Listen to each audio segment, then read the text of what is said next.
Broadcasting from Now Media Network's headquarters in Houston, this is Purple Politics, hosted by political expert and commentator Alina Gonzalez Dockery. Join us to discuss the most important issues affecting our nation with fresh, balanced, and objective discussion on the first bilingual media network in the United States. Purple Politics starts right now. Happy New Year.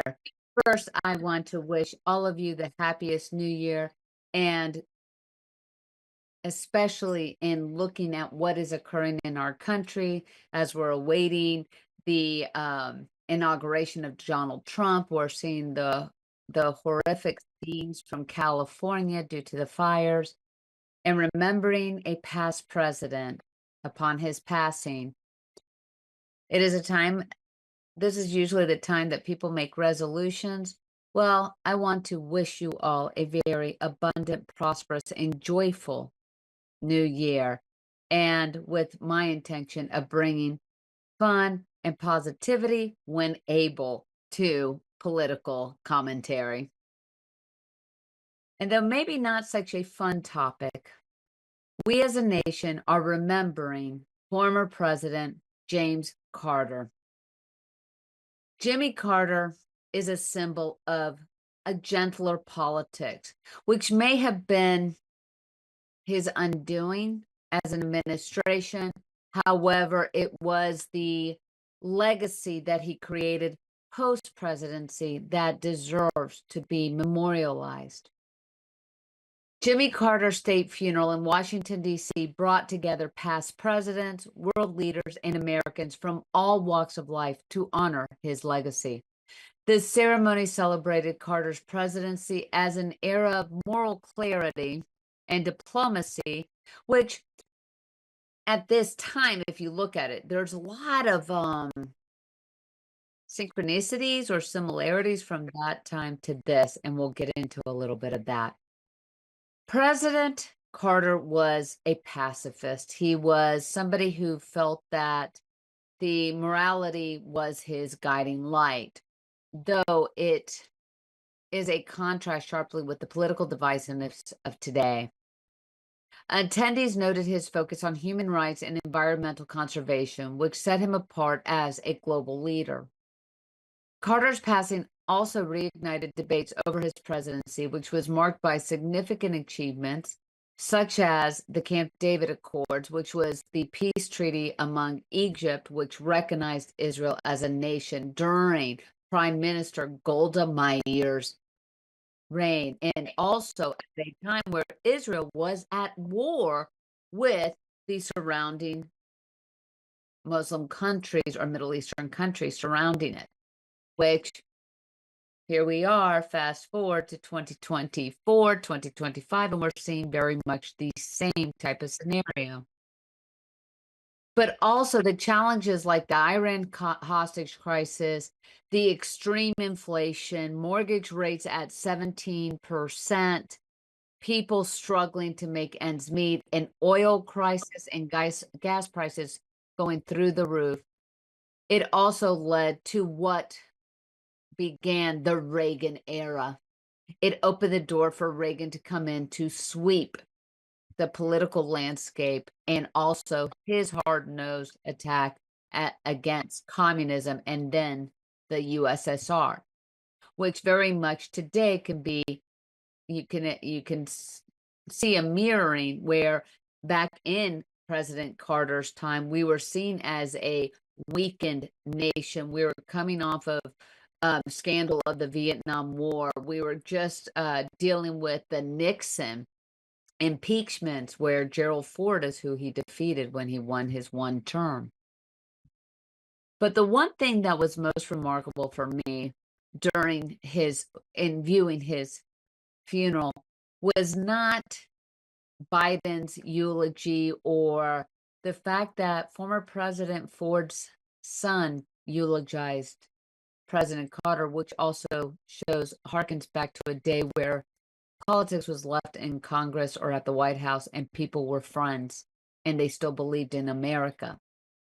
But it was the lovely words and reminiscence of Jimmy Carter's great-grandson, who described to a nation, not a leader, not a governor or a president, but of his pawpaw and what it was like to go into the home of Rosalind and Jimmy Carter, which was a great reminder of the love, the family, the man behind everything else, Habitat for Humanity and the presidency, or a failed presidency, if you will.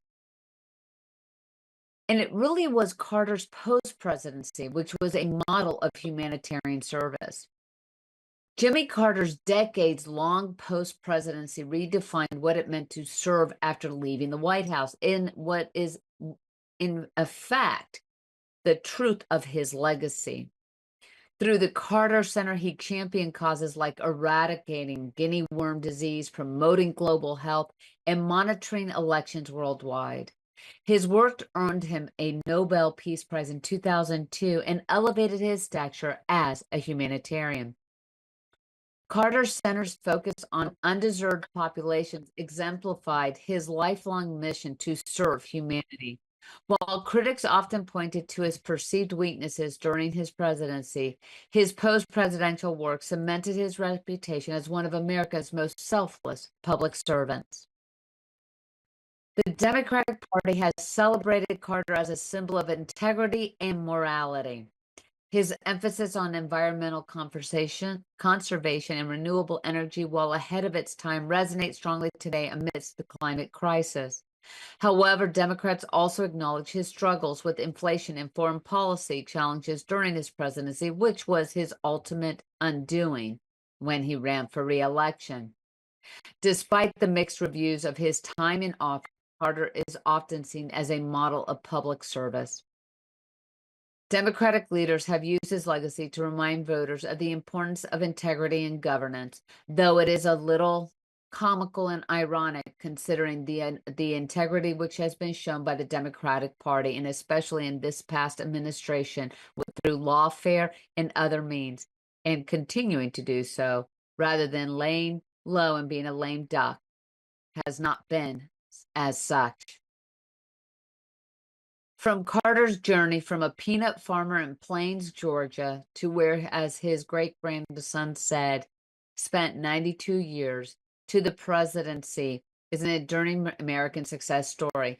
His final resting place in Plains reflects his lifelong commitment to humility and service. This small private burial ceremony marked the conclusion of a week of national mourning. Local residents and dignitaries alike emphasized how Carter's small-town values shaped his presidency and humanitarian work.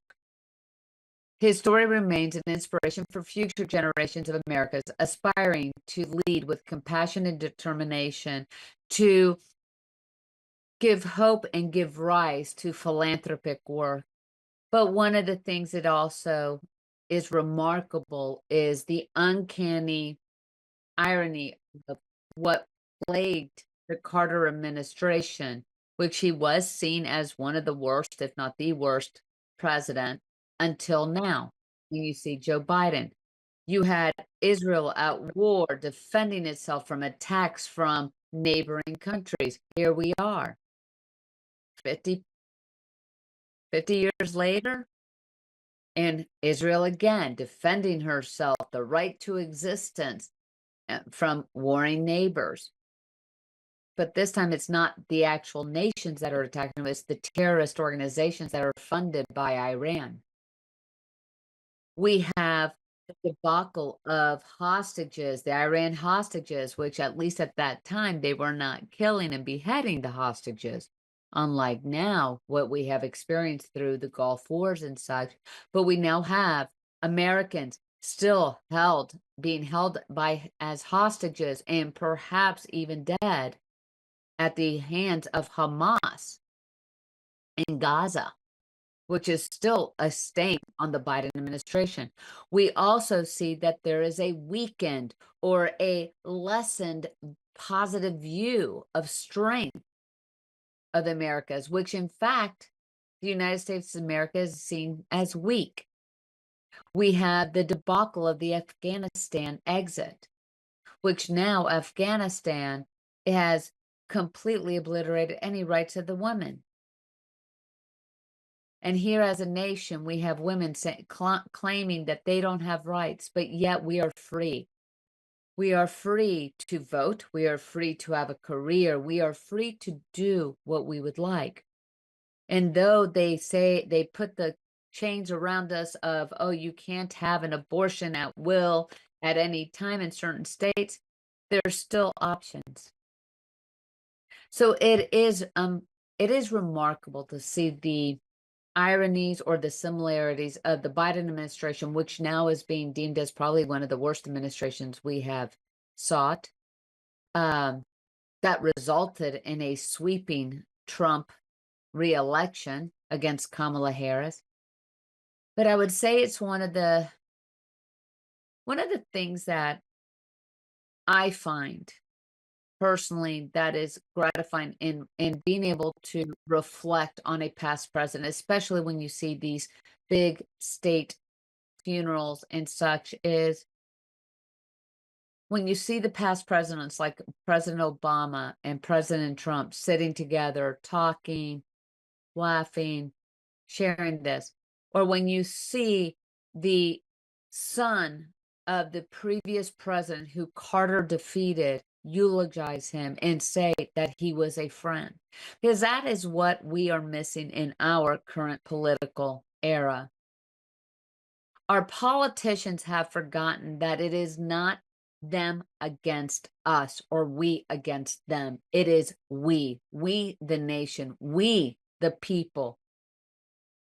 And what it was then was that they remembered that they had one goal and one goal only. So as we bid farewell to James Carter, former president, 77 through 81, we wish his family much peace and honor as they remembered their grandfather and father. We're going to take a quick break and get on to more news.